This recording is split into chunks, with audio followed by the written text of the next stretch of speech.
Therapist Thrival Guide, where we cover all of the things that graduate school didn't teach you. Welcome to the Therapist Thrival Guide. My name is Miranda Barker. I'm a licensed clinical social worker, and I am here with my co-host, Dr. Lucas Volini, LMFT.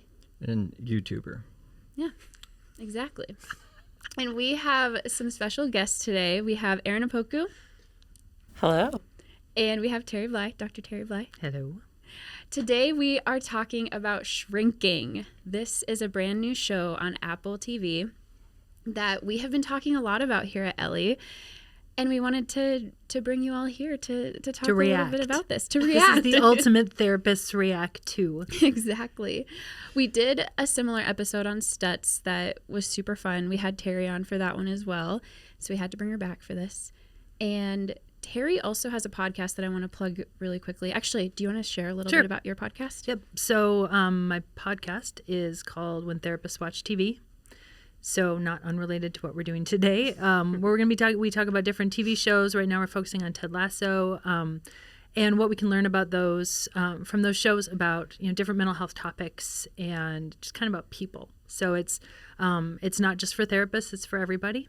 But yeah, we're every other Tuesday. Episodes are coming out on YouTube and wherever you get your podcasts. Perfect. It's a TV show.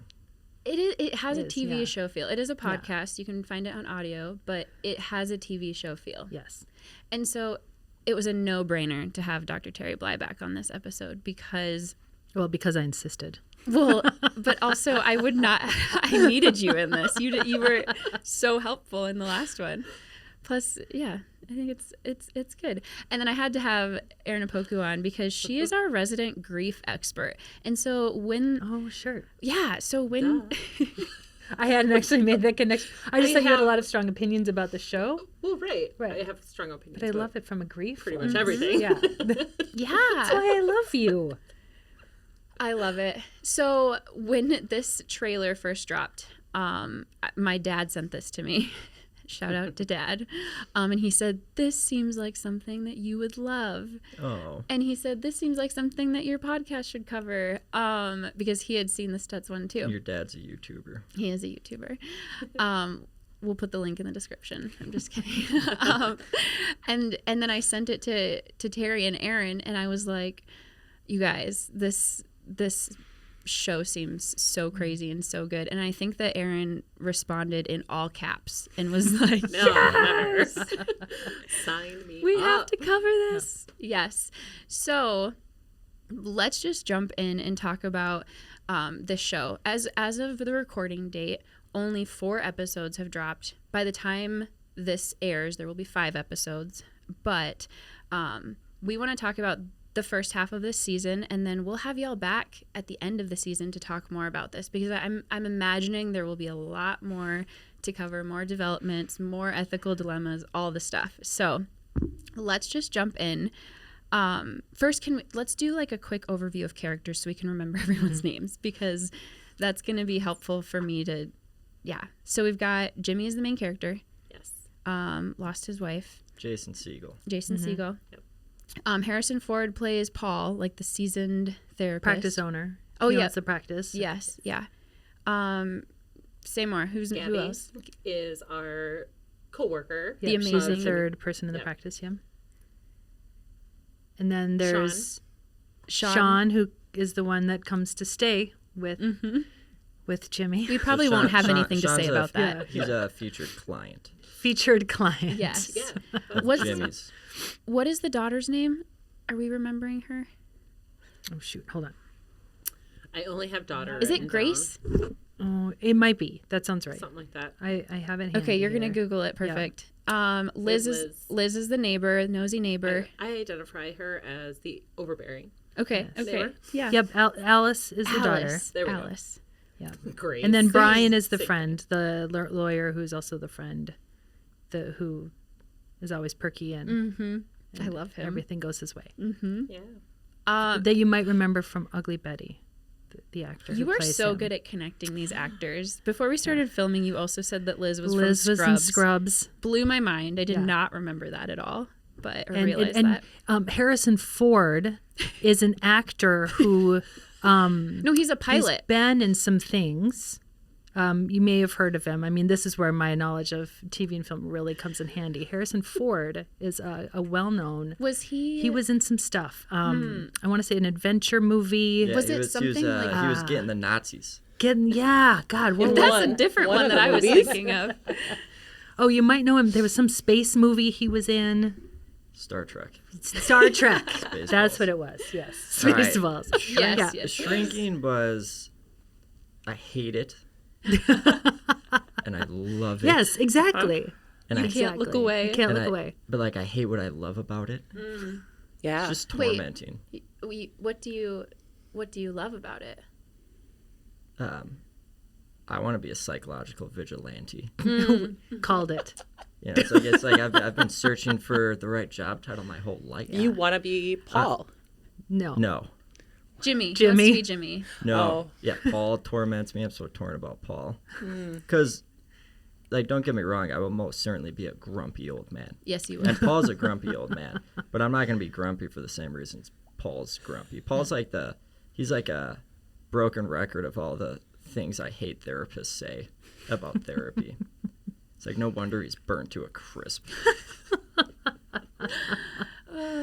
But then he also fails. We can talk about it. But he also then fails to do the right thing too. So he's grumpy and kind of this hard liner, but also not. And so let's so, sorry. yeah. Let maybe set the context. Sure. Okay, so Shrinking is Jason Segel shows up as Jason Segel does in any other movie or TV show he's been in, just like a tall doofusy, Yeah. like kind of guy.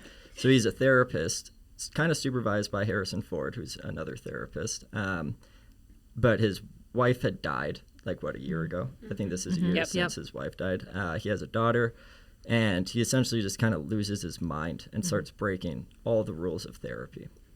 Both rules that are like more like practice guidelines, but then also just like Straight up. ethical Yeah. violations. Yes. Just completely disregards them and just starts to see really interesting results of the impact it was having on clients, but also the consequences of a lot of the things that may have driven good results are having consequences that make sense of why they're Why they're they're considered unethical. unethical, yes.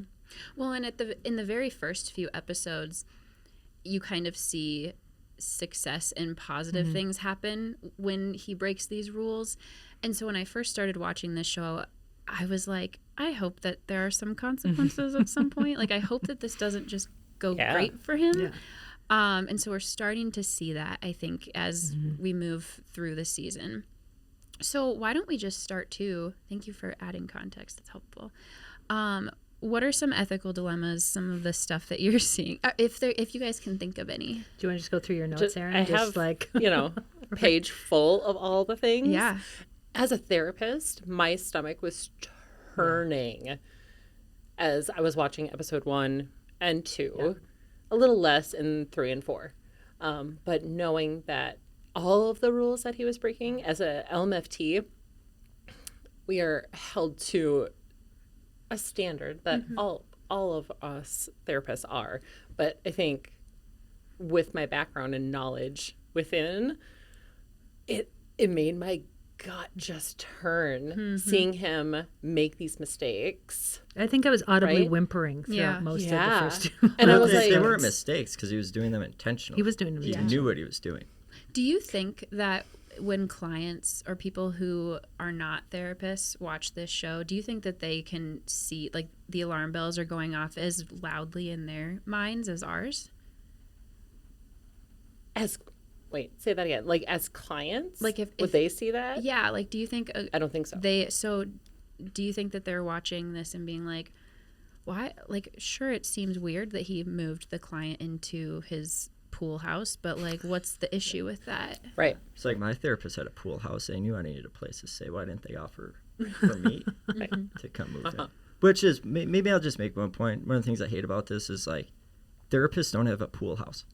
My husband, It's like they Yes. really portray therapists as like these obnoxiously wealthy people, that's the best. I'm glad you said that. not have stressed pool about money houses. at all. My husband and I are watching this show, and he'll be like, gosh, you need to go work at that practice. And I was like, they've got to be private pay. Exactly. Even so, They are in California. So True. Well, although, for that reimbursement rate, I looked this up. In California is not much higher, or it might actually be the same as here. So unless you're it's lower private in a lot pay, of counties too. yeah, if you're private pay, that's the only way you're going to have a pool house. we don't know what the wife used to do, That's though. true. So maybe That's she true. was footing the bill for If the you're a pool therapist house. that wants a pool house, just be intentional with and who Go you into marry. forensics and marry Yeah. up. Yeah. Yeah. What I thought was funny is the one thing that Jimmy does that his client Sean brings up is kind of like, this is what you're doing wrong, is when Jimmy tells him about his wife dying, and Sean goes, "Are you supposed to be telling me that?" And I'm like, "Wait, that's the thing we're going to call out? Right. Of all the stuff that's happening, we're going to call out that he said that his wife died?" Because to me, that was one of the more normal things. Yeah. Like, that was a strategic intervention that, in the context of a therapy office, actually could have been okay.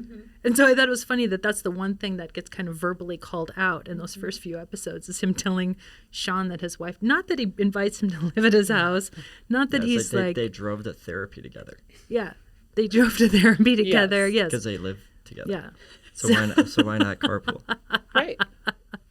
Yeah. It was So I like, just "Don't thought be that was telling me really about your funny dead that was the ex-wife thing or that came dead up. wife." Yeah. And so like maybe even so the show begins with him just like getting frustrated, hitting a wall, and starting to question like why therapists hold back so many things in so many Because he's sitting there listening to that woman week after week Yeah. talk about how she, her husband treats her terribly. And I think as therapists, we can all relate to that. Like, week after week, she complains and she doesn't leave. And she tells about how awful he is. And he points it out. And then she makes it, like, I get it. Yeah. Like, we all get to a point where we want to do exactly what he did, right? So, And Paul gives him like the worst advice ever, which is like, "Oh, that's just compassion fatigue. We all experience that." It's like, Yeah. my gosh. And then when he's like, and then he's doing that rant, and he's like, "But we know the answers." It's like, why don't we just tell them? yeah. And then Paul's like, "Oh, and diminish their autonomy." It's just like, my gosh, Paul. So add some nuance why and you hate him. complexity to these conversations. And so, like, I think, so one of the things I hate about it is how they portray therapists in, like, all the worst ways, and then they just lie that we're rich. It's like, that's not good PR for our industry. What I loved about it is that he started to question a lot of ethical norms, that we adhere to, but we don't scrutinize them enough. So like that notion of don't ever tell a client what to do ever, because that's diminishing their autonomy.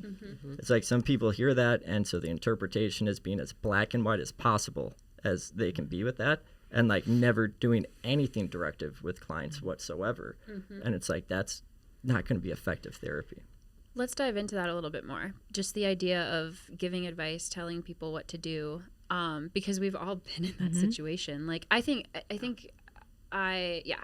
definitely think of different clients that I've worked with that I just want to be like, leave him. Well, I've had Leave clients him. for years who've gone back and forth for years. And so I get, like, my husband was like, "Does this ever happen to you?" And I was like, "Does it ever not happen to me?" Like, this is therapy. It is sitting with somebody as they go through this ambivalence, and you sit and you hold that for them, and you reflect it back to them. And yes, there are absolutely times when you want to say, "Oh my God, he's horrible." Why See, and that- don't we? Well, and that's why I actually like that part, even though they're using they're verbalizing it in the common language that is outside of therapy, right? That almost triggers us as therapists a little bit, like compassion fatigue. Yeah, is that triggering to us in our profession to go, "Oh God, here we go again"? Yeah. To the layperson, I'm hoping that people are looking at that and going, "Oh, these are real people behind this. Right. These therapists are real, and they face things that are really like stressful, and they're hoping that not all therapists are like that, right? Like, I hope that's where the storyline is going, and that we have boundaries put into place, so we're not sharing that our wife just died, but I'm in therapy right now with you, so let's not talk about that. Like, I'm hoping that's where this That some of line this stuff can be intentional and done well. Oh, yeah. right. That it's not what he's doing, it's the how he's doing it, I think. Well, that he jumped crosses and he the took it line. to the extreme. Yeah, he's taking things to the immediately. extreme that we've all. I mean, I think that's what I like about the show is it's not completely off the map from how we think or how we reacted or how we feel or even things we've said. It's just how extreme they are, and that is therapy, right?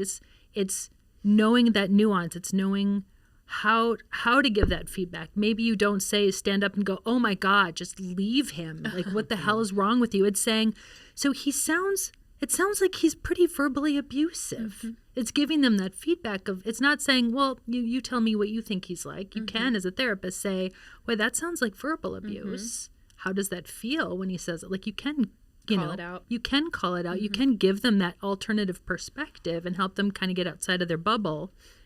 And it's not that you can't ever give someone feedback on the relationship and it's in your observations. It's that you just don't want to stand up and go, oh my God, leave him. Because as we see, once you give that advice and they take it from you and they go make these huge choices, well, now you're kind of responsible for whatever happens. Like, now they're not taking that ownership of that decision. They're saying, well, you told me to. And now we wander into potentially difficult territory. Right. Which is a good point too, because when we talk about that, we always talk about it through the perspective of clients' autonomy and not impeding upon it. But it's people totally do it just to escape responsibility. Yeah. Like, And they you don't want to take any yeah. ownership, and like, I get that. It's like that's wise to do in a lot of situations. But again, like the extreme he took it to was leave your husband or I'm done being your therapist. Yeah, he threatened her. That's right. It was like an Forgot ultimate. about He did. And so it's like, that's a no. yeah, it's like, so it's like I was all about like the initial glimpses of disinhibition, because a lot of the stuff he was starting to do like wasn't even really that out of bounds or unethical, but then he just immediately went there. But even with like, like you just need to be more creative in how you help people come to their own conclusions, and that doesn't mean you're not directive at all. Like being so like the postmodernists thinks they have no influence over the client whatsoever, because they're the non-expert. They just kind of follow their lead. But it's like the influence you're exerting is your postmodern method. It's like there's always going to be a degree of influence we have on the conclusions that clients come to. And to suggest that that's a bad thing, I think is like arguably insane. Because then why have therapists? Right. So even like, should I leave my husband? It's like, well, how about this? Convince me why you should stay with your husband. It's like they're going to come to a different conclusion in that. Did I influence it? Yeah, because I asked a really, really good question. Yeah. Because I'm a therapist, and that's what we're supposed to do. Or even just say, walk through me. Okay, so you're wondering if you should leave your husband. Tell me what that would look like. Walk me through that. What would that be like? Yeah. And what would it be like to stay? And so you can ask these questions in all sorts of ways that get to the same end point, but that aren't threatening them or badgering. I mean, he's threatening and badgering, and it's not her decision then. Well, and I think that it's lazy therapy. Yeah, that's what it means. Yeah. And like, I get that when you have stuff going on in your personal life, or if you have stuff going on, like, it might be hard to like buck it up. I don't know, like, because it takes patience. It It takes does. so much patience Yep. and so I to appreciate do it the hard way. Yes. And so I appreciate that this show is kind of it's talking about how like therapists are people too who go through stuff. And but I think it makes a good point of like, this is lazy therapy what he's doing, and like, if you are not in a good place in your personal life with other stuff going on, then you need to take a break, or you need to like figure out how to take care of yourself so you're not doing lazy therapy anymore. Well, and I think that goes back to kind of what I was saying about Jimmy and making these mistakes, because I think this is actually a result of him not being in a healthy mindset Yeah, right now. Definitely. oh yeah. It yeah. pushed him to that brink. This wasn't methodical. Like, he hasn't been engineering ways to, No, exactly. Correct. live within the ambiguity of the ethics. Yeah. Exactly. Like, he had a breakdown. He snapped. He totally, snapped. yep. It pushed him to that limit where he was just like, I have no more patience for you.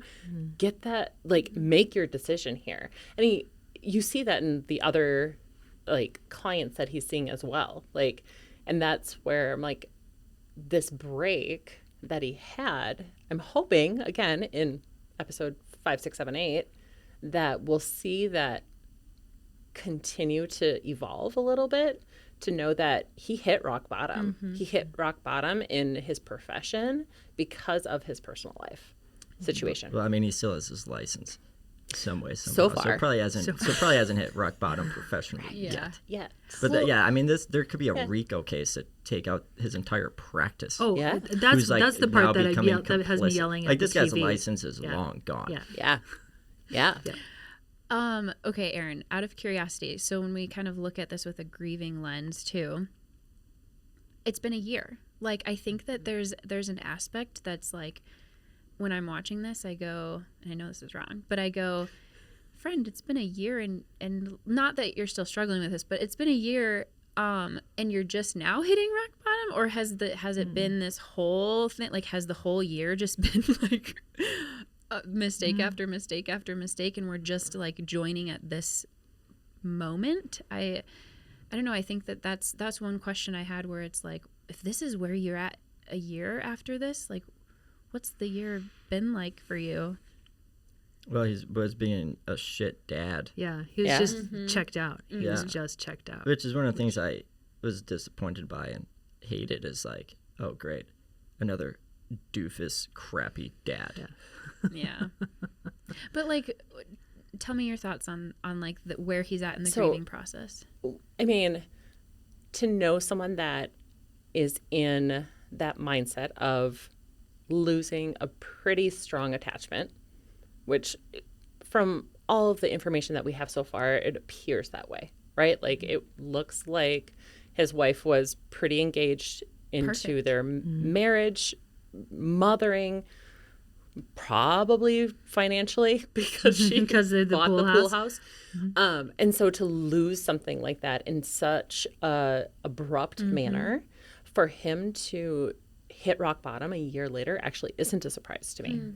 To know that he may be just coming out of the fog. Sure. Yep. Year one is chaos for a lot of individuals that lose such a significant attachment in their life. And so to see him now struggle, it doesn't surprise me at all. It doesn't surprise me at all either. Mm-hmm. The first year, you're in a fog. Like, the memories of the first year after something like that, you know, you're lucky if you remember what you did at all. And so you're just kind of going through the motions. You're on autopilot, especially if you're a parent. And obviously he was checked out. But if you're a parent who's trying not to check out, like, you can do you can get yourself up, you can get yourself through your day, you can get your kids to school and wherever and keep everybody alive. But the higher level thinking is very, very hard to do. So yeah, it's about a year when you start to like come back to yourself, Yeah. and that's when the crazy maybe starts to happen. Like, that's Yeah. when you're just trying to reintegrate all of it. And Because you're almost on like autopilot for a little while, and then Yeah. it's like, oh, I'm starting to turn off autopilot, and then you're like, oh, and now you're awake. oh shoot. And Yeah. now Well, and I'm coming from a very much an attachment lens viewpoint on this, right? And so it appears that their marriage was probably close to 20 years, right? And so, and from my grief lens, I'm looking at it as going, that attachment has gone through so many challenges, so many bonding moments for the last 20 years. And you can't put a timeline on grief. You can't, because it all is very much, about the attachment that you hold with the thing or person that is no longer present. And so appearing that this attachment that he lost was so strong, it's gonna take a lot for him to regain a balance as well. And so, yeah, he has to do the bare minimum, which it appears that he was doing, to get through some of that stuff, to then I'm curious as to has it been a year? Have they had that first anniversary? Have they, because it can be a shifting point for a lot of people to go, holy crap, I've lived my life a year without this individual that I absolutely love and loved. And so that can be part of that. So I'm curious as to kind of when the death anniversary is or was for them too. It was beautiful. Thanks, Lucas. You're good at I this. I wasn't watching the show through that lens. Yeah. I was mostly just irritated. But yeah, I mean, Rewatch it, right? Well, yeah, I watched it and twice. It's like I'm already rewatching it in my mind. Yeah. Like as you say all that. Yep. And so it's like, yeah, there's a lot more room for sympathy for Jason Segel. Well, and as a parent too, and I think, you know, when I see parents, you know, lose their partner, and I don't think they're able to be their best parent because they're in so much pain, and we know that when we're in that much pain, we can't attend to others' needs. It's so hard because our insides are hurting so bad that trying to then also attend to someone outside of us who's hurting, it can tax, especially, I mean, I don't know if this is true if this is gender difference, but I would guess that men already get so little practice in understanding their emotions and knowing how to talk about them and process them and express them, that then trying to hold their pain and then their child's pain, I think, again, not just for men, but I think for parents, that gets to be really hard. And I think if you ask most parents who lost their co-parent, how their parenting was in that first year, I think you're going to find most parents are going to be like, oh yeah, I don't even remember. I don't even remember half the things I Like, did. Or longer. So Or like longer, the yeah. extent of like his complete disengagement and like complete absence. Like couldn't even go to a soccer game. Yeah. Like that's more typical than not. I don't know about that. Again, everything's extreme on the show, but his daughter's comment of like, you know, I lost her too. Yeah. I think that's probably pretty typical of how kids feel. Is like, I lost my parent, and I feel like my parent who's still here It's also gone. is also gone. Yeah. I That lost actually, both I've too. heard that from clients. I mean, Oh, I think yeah. that is super common where kids feel like they didn't just lose one parent, they lost both. Yep. Because the other one who's what they need so badly in this moment can't be there because they also are in the same, like they can't function, they can't be present. And so kids, I mean, I hear that happen all the time. Yeah. Agreed. And I think it's interesting from, again, the grief lens of watching Jason go through Jimmy, however you want to call it, whatever his name is, go through this, the scene where he's kind of sitting in the dark in episode 2 and he's looking up and he like sees his wife, right? And it's kind of dark, and then all of a sudden the light flips on and it's his daughter. And so Right. There's that. the impact that the loss of his wife had, and she is now that representation Of the of pain. something that he lost. Yep. And he can't face it. He's not ready for it. Like he physically like shakes himself or his head to like get him back into like, oh yeah, I'm dad. And then he reverts to his humor to get through it, which I see a ton in this as a way to really avoid any of the pain that he's seeing.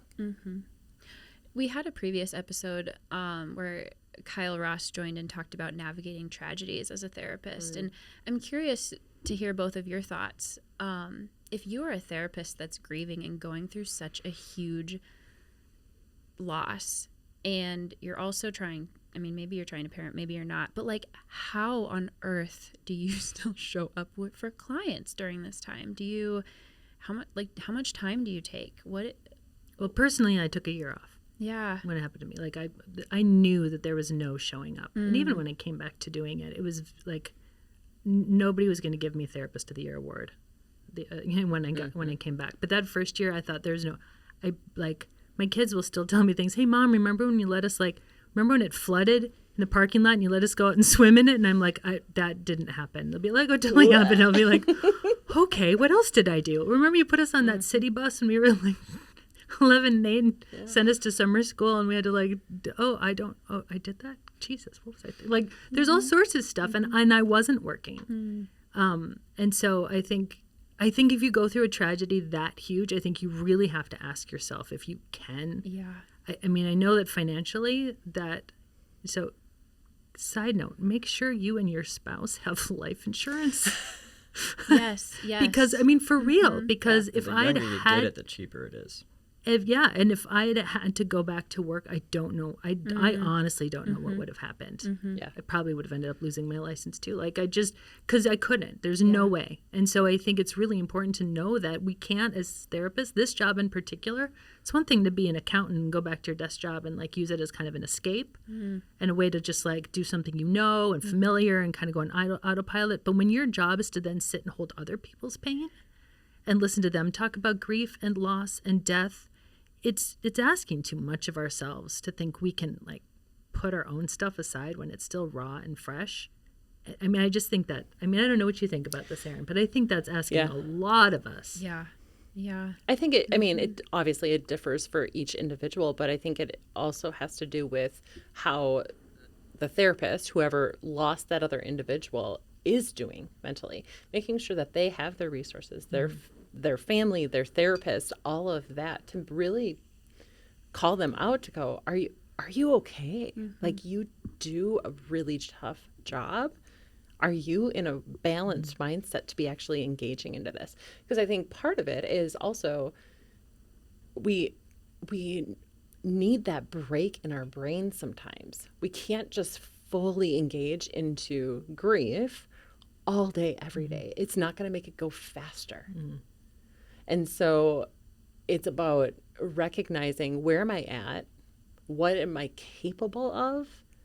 And does my current position allow me to have that freedom to still engage into this? And so, people say, oh, should I take like a month off? Sure.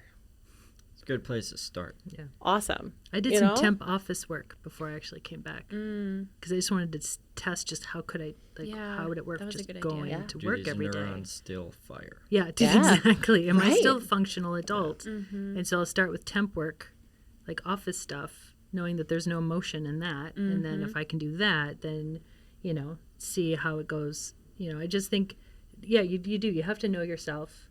And it was also, I know early on, I had to let some clients know that they probably need, that I would connect them with a different therapist because it was going to hit too close to home. Yep. And so I think that's important too, is to recognize in yourself, can I keep an objective distance from this, or is this too close and I'm gonna spend all my energy just trying to keep my own shit to the side. I think having that self-awareness is key, which again, back to Jimmy, he has no self-awareness. Which is the frustrating part. Going back, do you agree? Do you I think don't he know. has some? No, you think yes? I think he knows what he's doing is wrong. Yeah. That's why he keeps it from Paul. Yeah. Like I suppose, but he also thinks it's right. He's like I'm getting rewarded by doing this because it's working. So there is like I'm going to keep doing it because it's working, but I'm not going to talk to the people who could get me in trouble. So he knows he's embarking upon an experiment. Yeah. And he's like gathering the data as it comes to him. But it's like a horribly unethical experiment. Okay, so going off of that though, there were some other ethical concerns that we had brought up, like him going to the client's house. And I mean, I'm curious, we talked a little bit about this earlier, but what do you guys think about that whole dynamic that happened in episode 4, I think? I don't think there's an ethical dilemma around it at all. I think It's called in-home family therapy. Exactly. It is. I think he did exactly what he needed to be doing. He just maybe didn't set it up very well. No, but he didn't do any of the things that in-home therapists do. So that's what I wanted Right. to kind of, So what's the difference between in-home therapy and this therapist just going to his client's house, doing exposure therapy or something? Consent.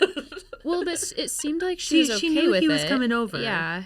But That decision was made in the heat of the moment while they were at a park or something like that. I can't remember where they were. right? Oh, I don't And- remember that. Maybe I spaced that out. I and thought, s- yeah, because they sat on the park bench, and so she was dirty, That's and so right. she had to change, right? So he was working on exposure work, which is also something I fully love, right? But he was exposing her to some of the the bits and pieces that create her compulsions, right? And letting her recognize that she can sit in that uncomfortable, sit in that, in all of the negative thoughts that she was having, right? And to be able to do that, he had to bring her home because she wouldn't, and this is an assumption, she probably wouldn't have felt that level of discomfort if they went back to the office. Mm-hmm. That's true. And so I see where he was going Oh, yeah, with that this. could have been a brilliant intervention. It totally could And have. things that if we had less busy schedules, like we could get more involved with our clients at the level of community engagement and participation. It's oftentimes not a reality just because of time, like constraints. It's like, who has time for that? Totally. And there are a number of other issues. When you do it as in-home therapy, it's like that's what they sign up for. Your informed There's consent and consent. orientation goes over the things that are going to be relevant to that. But because of, it's like Jimmy, he wasn't paying attention to what was happening. And so like what ended up happening was when he sat down on the couch with her, she tried to kiss him, and then you look back at the context and it's like they just have a pretty intimate moment, in a park, which is already something different. Then he says, all right, well, let's go back to your place now. She has another big feat, which he celebrates, sits down right next to her He on her compliments her. couch Yep. and like boosts her self-esteem up in a way that no man ever Flood of has dopamine. before. Yeah. And so it's like, yeah, so she goes to kiss him. So It's where like, did way to it go, Jimmy. So But I think she had such a shift in recognizing her abilities. Yeah. Like I was saying, that flood of dopamine. She probably hasn't felt that in whatever, Oh, yeah. how many Yeah, years. she was so high yeah. on the good stuff. She was just like, what else can I do? Right? And so that's why I think she attempted more than one. yeah. Yeah. And I think where he went, maybe if we were to look at where he went wrong, I think this is, again, when you're doing everything off the cuff, you don't have that opportunity to sit down and say, here's what we're going to do. Here's Exactly. why. And then I think generally speaking, there's a reason we sit across from our clients and we don't sit next to them on our couch. Yes. Like I think we can all agree that like you don't do that for a reason, and this is the reason. I mean, not that every client is going to make a pass, but you want to make that boundary clear. Yep. You want to make the difference between a date and a therapy session clear. A date's going to sit next to you on the couch. Your therapist is going to sit across from you, and I think those little things are so huge that takes a potentially brilliant intervention and turns it into a disaster. One thing that was kind of at the top of my mind when I was watching this whole scene play out is how much he could have benefited from virtual reality therapy. Because Put her some That VR, is slap some exposure. It is VR ex- glasses Good on plug. her, and like that's the purpose of virtual reality therapy, so that the therapist can go with the client in these places that are uncomfortable, expose them to these different things and be with them during that time. And so I think that like that's what I kept thinking about. And we're going to have an episode about virtual reality therapy in 2 weeks, so stay tuned. But like that's what I kept thinking about, because I was like that is why virtual reality therapy is helpful, is because you're getting this without like the blurred lines or the time constraints And and they things. sign a separate consent. Definitely. Yes. well, and like the coffee shop thing, when he took his client to the coffee shop, I think on the face of it, that's not unethical. Like there could be a way to do this. That's when he ditches him because he's got something else he has to do. Again, it's there are elements of most things that he's doing that aren't 100% bad, and they could be beneficial. But it's this way it feels so non-intentional Yes. that it ends up causing harm because he's not setting it up with the person.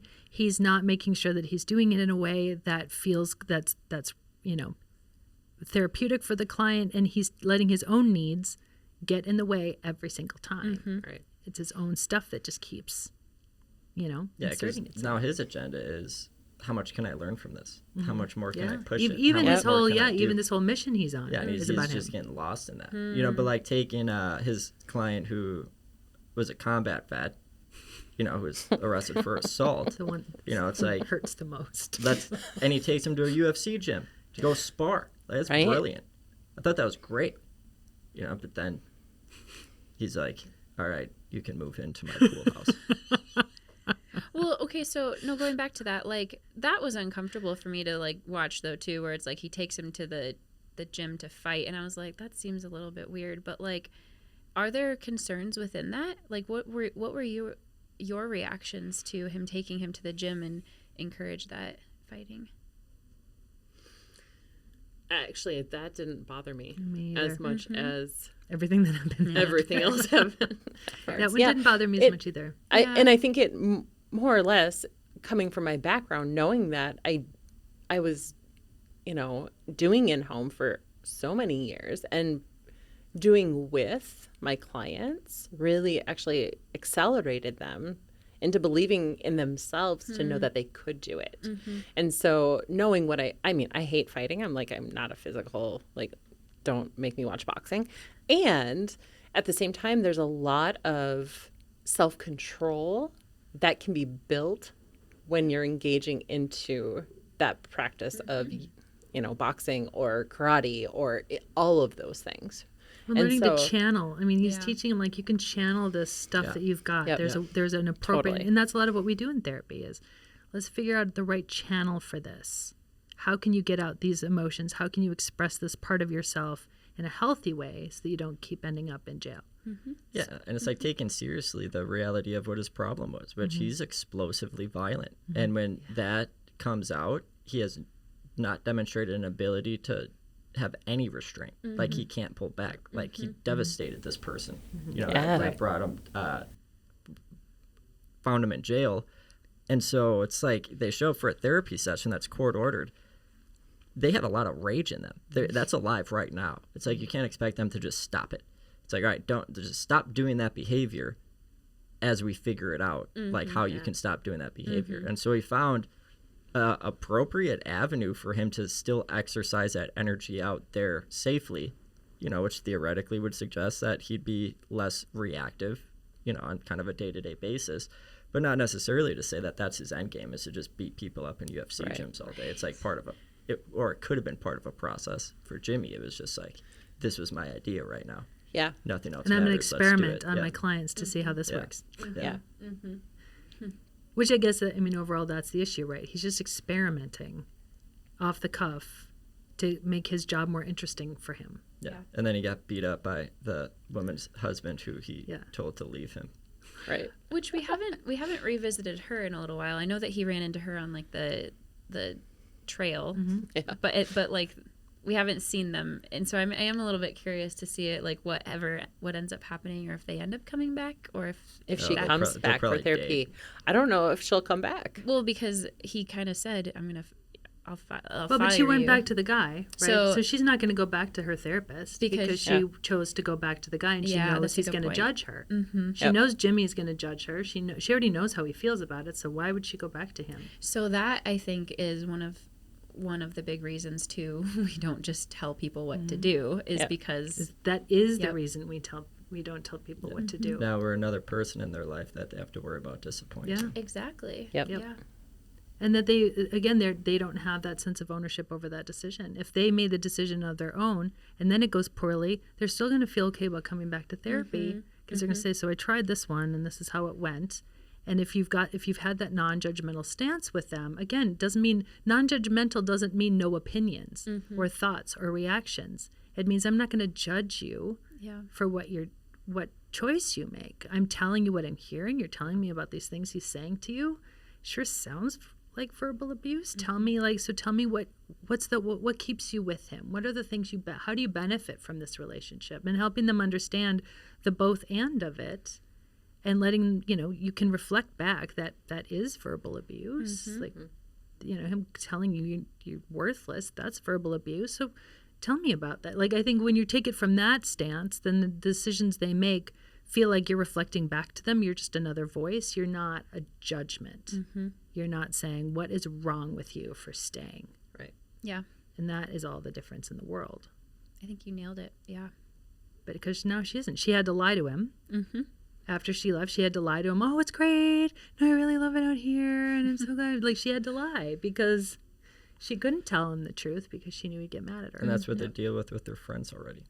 Like, that's exactly how it plays out. Like, their friends get burnt out. You know, they're like, just leave him, leave him, leave him. They don't. And then the friends eventually like, okay, now I need to set a boundary. Yeah. Yeah. Because it's exhausting. But the therapist is supposed to be the exception to That's that. supposed to be better. Erin, what are some of your other notes that you took? Let's dig into some. It's all from the grief perspective on it, and noticing and identifying some of the points they're attempting to make in a more social platform, right? And Like what? so, well, first episode, I love how they identify how role changes happen within family dynamics. Yep. Daughter's taking care of dad. Daughter is taking care of dad. He is in that fog and can't even function as a human, really, other than going to work and eating and sleeping, if he does that, right? But we all know that he was also numbing for the majority of that year as well, right? So that was definitely something. Well, we also don't know that he was doing any housework before his wife died. So That is extremely valid. it's possible that he just continued not doing it, and so she had to do it because he still wasn't doing it. That's a Yeah. good point. Yep. And showing up, right? Like, I think the other piece of that I absolutely love about it is that it's starting to call to light the different types of grief that happen when you lose a best friend, you lose a neighbor that you were engaged in. For even Paul being diagnosed, spoiler alert, diagnosed with Parkinson's. You know, in episode 2, you start to see his grieving process going through a grieving around process, what that's going to look like. He's a terrible dad, too. Yeah. Well, no, Well, I actually I don't don't think so. he is. I think he didn't face the pain and grief from his divorce, which allowed to like put a boundary in place and Yeah, distance. he's a terrible. Like, But- his daughter showed up to show him pictures of his grandchildren as I if they don't were think brand Paul new. has another therapist. Like, he needs a therapist. Yeah. All of these Yeah, people so like, need and like one of my, and I think maybe I saw I'm him as harder somebody on who's men. trying. I saw him as trying so hard to connect with his daughter and not Yeah. knowing Well, how. because It broke my coming heart. to realize how far away she's become, which is a product of his own irresponsibility, I would say. See, I didn't see it that way. I sure did. You know, it's like when people are struggling, it's like, yeah, I have nothing but like sympathy and compassion for that. But especially I would say when it comes to kids, you know, there's a point in time where it's like if there are resources available to you, and especially to people who are psychologists, and again, you can't put a timeline on it, but it seemed like it had been years since he's had a relationship with his daughter. Yeah. Well, And there's a ton of and a distance. grandson. And if it was a product of his own inability to effectively cope with divorcing their mom. Well, but if you think about like if given his age, he would have probably divorced in like the 80s. Yeah. But men had no parenting rights. Women were given full custody of the kids, and they were allowed to move to different states. There weren't a lot of things. There was certainly no reunification therapy in the like that didn't exist. Well, so we would need more context. And yeah, I Right. think we need more. I think a lot of dads just got pushed out. They were just kind of given the message that you're actually optional. So I would just like to see a dad, you know, like it's just Phil Yeah. Dunphy right now, Yeah. who's a good TV dad. It's like I just want to. Where are the good TV dads? It's like because we know men don't know what to do because men have no idea Yeah. of what to do. It's just like so let's start showing some men who do know what to Yeah. do because there are men That's who fair. know what to do. That's And, why I like, hate wanna see commercials. more Is of that. commercials always paint men as total idiots Doofuses. who can't even microwave macaroni and Yeah. cheese, and it makes me crazy. Like it doesn't do men any. It does No. both men and women a disservice to paint men as like I don't know how to do life. 4 out of 5 times I nail Easy Mac. That reminds me of when I was little. I remember watching. Did you guys ever watch The Fairly Odd Parents? Yes, my kids watched it. So I watched it with them. No. I remember watching it when I was little, and my dad watched it one time, and he was like, you're done with this show. This is the dumbest dad I've ever seen on TV, because he has the same I'm opinion such a as fan you. of your dad. I know you are. But like, he watched a show with me. He was like, "You're done. You're never watching this show again. This is the dumbest TV dad I've ever seen." And it stuck with me. Like, I can't watch that TV show. dads, It's so by dumb. and large, tend to be pretty dumb. Your dad raised the bar for you. There you go. But see, I saw Just Paul high enough as for Colin to get under it. I saw Paul as not My husband, not dumb. my dad. Yeah. I didn't see Paul as the dumb dad. Jimmy's the doofus dad. I saw Paul as actually what I tend to see more in my practice, which is men who are trying so hard and don't know how to do it. Yeah. Don't know how to be vulnerable. That's the part I see. Like, Yeah. don't know how to be vulnerable with their kids, don't know how to be vulnerable with their partners, and it just keeps getting in the way, Well, and I think and they don't know how to fix it. Paul is also a representation of the individuals that were brought up in that culture and the society of what is a father figure as well. And so I think that's what I see in him, of going, I did my best and I really messed up. And I don't know how to how to fix it. Well, he was gone on all of those Star Wars He was so adventures. busy. He was so busy He trying was- to like yeah. find the Indiana Ark of the Jones. Covenant or something, whatever he was doing. Yeah, it's like He's a very busy man. It's chose Chewbacca over his daughter. His daughter could have had some compassion there. But her dad was heading up blockbuster movies. Saved the galaxy. Yeah, he had to He save the helped take out galaxy. the Death and- Star. But no, she was worried. He's all upset that he wasn't there for her emotionally. Yeah. So I think, like, to go to kind of Miranda's point, like, what else have you seen in here, right? Like, I think this is actually, there's so much. There's so many layers in this show. And within the characters. And within the characters.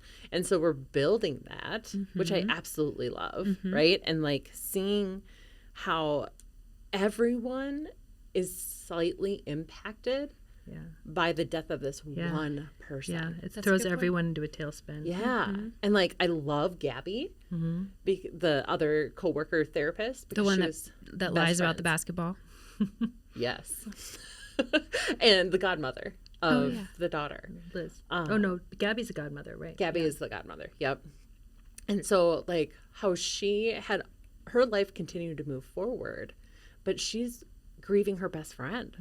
And she's going through a divorce. And her she's marriage going is through- falling That's apart. right. Yep. Yeah. And But she's hydrated. So But she she's she can- is hydrated. hydrated. But We that's, all- I think, a piece of her going, okay, how can I keep moving forward? Yeah. What can I focus my energy into? What coping skill? I need to stay hydrated. I need to, like, all of these things. I need to dress myself up and feel and embrace all of this empowerment that I'm feeling from this decision I've made. Yeah. Right? She doesn't even tell Jimmy about it until, like, she has to, because he calls her out in it. Right? And so she was protecting him from any more sadness because she was afraid of how he would take it. I think I'd say my frustration with this show, like when I'm yelling at the TV, it's not.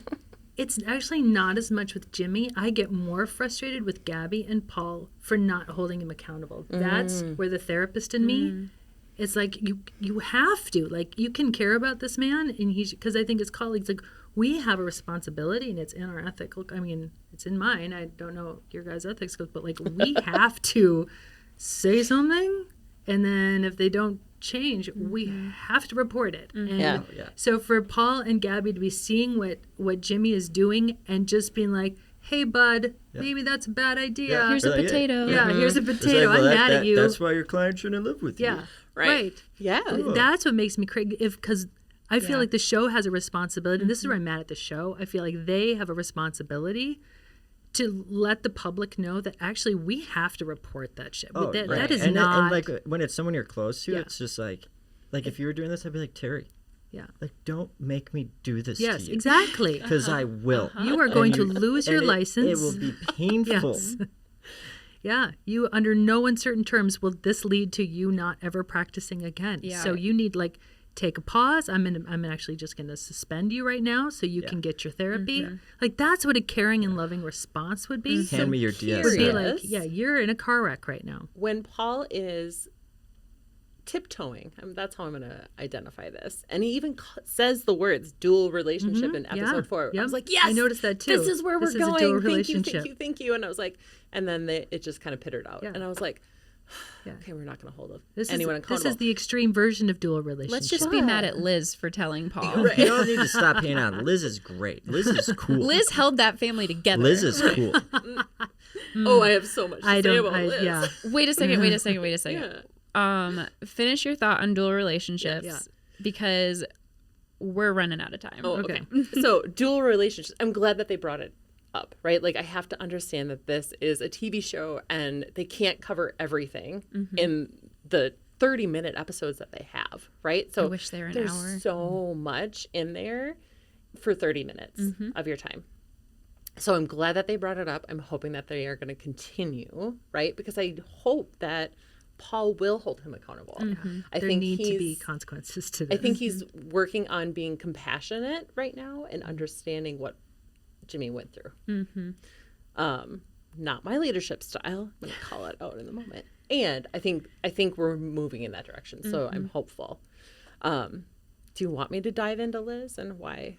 No, let's save her for let's the let next Liz episode. evolve. Episode? Okay. And just to make the point too, though, that like that's why I mentioned they have a RICO case on them because What does that they're mean, RICO case? like a RICO case is when they have enough felony, like evidence of felonies in an organized crime syndicate that anybody who they can demonstrate is tied to that syndicate will get prosecuted for all the felonies. Like not you, so like you don't have to be the one who murdered people, but if you were there and you're part of an organization that you knew was murdering people, you get prosecuted for that. Yep. And so like in this case, if my regulatory board learned that MFT was living with a client, and then they learned that I knew of this and did nothing, Absolutely. they could take my license away. Yep. They're all done. That's what I mean. Like that's where I get the most frustrated. Is this is like I keep saying, my poor husband's listened to me say over and over again, is this practice is done. Like this, these guys are tanked. They're all like done. this is one client complains and it is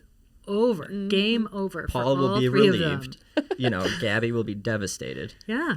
And She'll have to get rid of her Tesla. Jason Segel will just keep doing what he's doing. Yeah. So that's where I get angry is like, this is actually like, they're all tanking their own careers because they love him. But if they loved him, like this was a real life situation. Like you love that person and you also love your career. You can't just let this Gotta stuff hold go. them accountable. Yep. So, on that note, there's like 6 more episodes in this season. Oh, is there really? I think Yeah. there's gonna be 10. Oh, they really they went on all in on the show. I know. So I'm excited. We're gonna bring y'all back. We'll do a part 2 and talk more about this because I am hopeful that the characters continue to evolve. These ethical issues start to get sorted out. I want some consequences to happen. All the Apple things. TV is always one step ahead of us. I It's love like it. everything I need. And Roy Keane's a writer on this show too. Oh, really? I don't know what his From real Ted name Lasso? is. Yeah, so one of the I main didn't writers realize on that. Lasso's I love on this him. one, and so like you can see a similar complexity in the characters. So Yes. I want to know who the therapist is that they brought in because that's my big question is. it's Phil Stutz. So Full circle. if you liked this episode, you're going to love Terry's podcast. Go to the link in the description, and then you'll be able to dive more into the Ted Lasso episodes, hear all about how we can psychoanalyze and what we can learn from different TV characters. And we also have the other episode about Stutz that I'll also link in the description. And then stay tuned. We're jumping into an innovation series where we talk about all of these different innovative therapies. So that will be coming next. And then after that, we'll do a part 2 of this episode or this show. So thank you so much for listening. Thank you so much to our guests for joining and talking about this awesome topic. And Loved it. yeah, hopefully we didn't spoil too much for y'all. But next time, finish the series before Therapists you join. watch this show and take notes. Exactly. Awesome. Thank you guys.